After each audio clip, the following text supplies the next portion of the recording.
আসসালামু আলাইকুম, আমি Shimu. Welcome to my channel Bangladeshi blogger mom Shimu. আশা করি সবাই ভালো আছেন। আল্লাহ তাআলার অশেষ রহমতে আমরা সবাই ভালো আছি। এই প্রথম কোনো কিছু করার উদ্দেশ্যে আজকে আপনাদের মাঝে কিছু ভিডিও শেয়ার করছি। আশা করি আমার ভিডিওটি সবার কাছে ভালো লাগবে। আমি আমার সংসার লাইফে বেশ দীর্ঘ সময় কাটিয়েছি, তবে এর মধ্যে নিজের কেরিয়ার নিয়ে ভাবা হয়নি বা করাও হয়নি। তো এখন কিছু করার উদ্দেশ্যে একটা ইউটিউব চ্যানেল খুলেছি। তো দেখি কত দূর আগাতে পারি, আর আপনারা যদি সাপোর্ট করেন তাহলে আগাতে পারবো। তো আমরা পরিবারের 4 জন, আমার ছেলে মেয়ে এবং আমি, আমার হাজব্যান্ড, 4 জনই আমাদের সংসার। হাজব্যান্ডের চাকরির সুবাদে মাঝে মাঝে হাজব্যান্ডের সাথে থাকা হয়, আর এছাড়া আমরা বাড়িতেই থাকি। তো বাড়িতে আসছি আমরা কিছুদিন হলো, তো গ্রামে চলে আসছি। অনেকে ইউটিউবে শখের বশে আসে, তবে আমি শখ এবং প্রয়োজনের তাগিদে এসেছি, কাজের তাগিদে এসেছি। তো দেখি নিজে কিছু করা যায় কি না। তো আমি বাইরে গিয়ে কোনো কাজ করা সম্ভব না। আমি যেহেতু সংসার সামলাই, পরিবার সামলাই, বাচ্চা আছে আমার 2টা, ওদেরকে আমার সময় দিতে হয়। আর ঘরে বসে যদি কিছু করা যায়, এই জন্য আমি ইউটিউবে আসলাম। আজকে আমার প্রথম ভিডিও। তো কোথাও যদি কোনো কথা বলা কিংবা কোনো কাজের ভুল হয়ে থাকে অবশ্যই আমাকে কমেন্ট করে জানিয়ে দিবেন এবং ভুলগুলো শুধরিয়ে দিবেন, কারণ মানুষ মাত্রই ভুল করে, এটা তো স্বাভাবিক। আর যারা আমার ভিডিওটি কন্টিনিউ করতেছেন তারা অবশ্যই মনে করে একটি লাইক দিবেন, কারণ আপনাদের একটি লাইক আমার ভিডিওটি অন্যদের কাছে পৌঁছে দিতে সাহায্য করবে। আর যদি ভিডিওটি খুব বেশি ভালো লেগে থাকে তাহলে বেল আইকনটি অল করে দিবেন।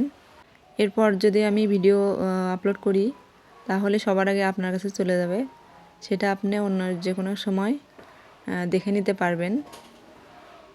তো আশা করি সবার কাছে আমার ভিডিওটি ভালো লাগবে। এদিক দিয়ে আমি সকালবেলা ঘুম থেকে উঠে বিছানাটা গুছিয়ে নিয়েছি, জানলার পর্দাগুলো সরিয়ে দিয়ে জানলাগুলো খুলে দিয়েছি। বাচ্চাদেরকে খাবার খাইয়ে ওদেরকে স্কুলে পাঠিয়ে দিয়ে আমি এখন আমার মতো কাজ করতেছি। তো এই বোতলটা দেখতে পাচ্ছেন, বোতলের মধ্যে একটা ডাল ছিল, সে ডালের পানিগুলো সব শুকিয়ে গেছে, আর গাছটি ভালো আছে। পানিগুলো আমি দিয়ে নিলাম।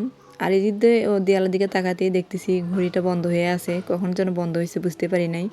আসলে আমরা দেয়াল ঘড়ির দিকে এতটা খেয়াল করি না, আমি জাস্ট মোবাইলেই মানে টাইমটা বেশি দেখা পড়ে। তো দেখতেছি ঘড়িটা বন্ধ হয়ে আছে, কখন বন্ধ হয়েছে সেটাও জানি না। তো আমি ভাবলাম ব্যাটারিটা চেঞ্জ করে নিব, তার জন্য নিচে নামাইলাম। এরপর সিনারিটাও ছিল পাশে, এটাও মুছে নিচ্ছি। নেবার পর আবার যেটা যথাস্থানে রেখে দিব। প্রিয় দর্শক, আমার ভিডিওতে একটি লাইক দেন আর সুন্দর একটু কমেন্ট করে যাবেন, যেহেতু আজকে আমার নতুন ভিডিও আর প্রথম আপলোড করা। তো যদি আপনাদের সাড়া পাই তাহলে খুব ভালো লাগবে। বাসায় বসে বসে অনেক কাজ, মনে হবে যে কোনো কাজ নেই, আসলে তো তা না। প্রতিদিনের অনেক কাজ থাকে, একটা কাজ আজকে করতেছি, পরের দিন দেখা যাচ্ছে অন্য কাজ এসে হাজির। তো আজকে আমি এই কাজটা করে নিচ্ছি, দেখা যাবে কি যে কালকে অন্য একটা কাজ এসে হাজির হয়ে গেছে, ওটা তো আমাকে করতেই হবে। প্রতিদিন তো অনেক কাজ থাকে, শুধু বান্না খাওয়া দাওয়া না, আরও অনেক কাজ থাকে। তো দেখুন আমি এটা হচ্ছে এখানে টানিয়ে নিয়েছি। নেওয়ার পর আমি দেয়ালে সিনারিটা টানবো। তো দেখতেছি সিনারির পিছনে রশিটা খুলে গেছে, এখন তো আমি আর লাগাতে পারতেছি না, এটা এখন নিচে রাখতে হবে নিরুপায়। তো আমি এখানে রাখলাম, কারণ ওখানে রশি লাগানোর মতো সিস্টেমটা আর নাই।